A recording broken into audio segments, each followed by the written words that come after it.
So this year's Survivor Series left me underwhelmed, I have to say. And don't get me wrong, I do think that judging these matches, at least from an in-ring perspective, I think all of these matches were solid. I think that we got a lot of things that I really liked here. I liked the fact that we basically had Dominic Mysterio as a predicted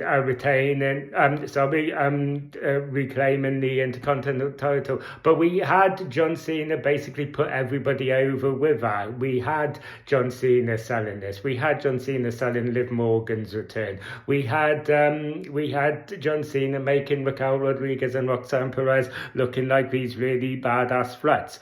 And I think that it gives Dominic Mysterio a platform where he can milk for years to come, where he can be like, I was the last person to beat John Cena. I think it gives WWE a platform to go into merch with that and sell t-shirts and mugs with that on.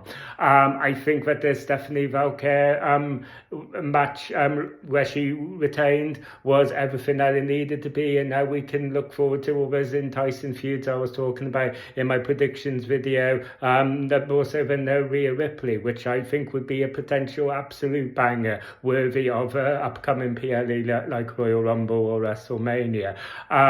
But we basically did have a change in the rules here where we no longer had the shark cages.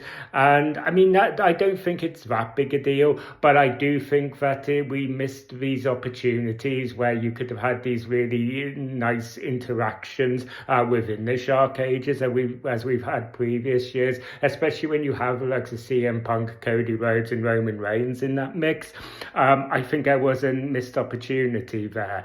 But ultimately, I do just feel like this PLE didn't have any real payoff. I felt like it was all kind of build for reasons to tune into Raw this Monday, to find out who the hooded figure was, to see what these kind of like fallouts are going to be, and that was kind of it. And that kind of left me feeling underwhelmed. That all we really got was kind of his planting of the seeds. While we're talking about the hooded figure that came in at the end to attack CM Punk with a stomp, implying that it was Seth Rollins. For that very reason, that was the thing that annoyed me the most, because it's so obviously not Seth Rollins.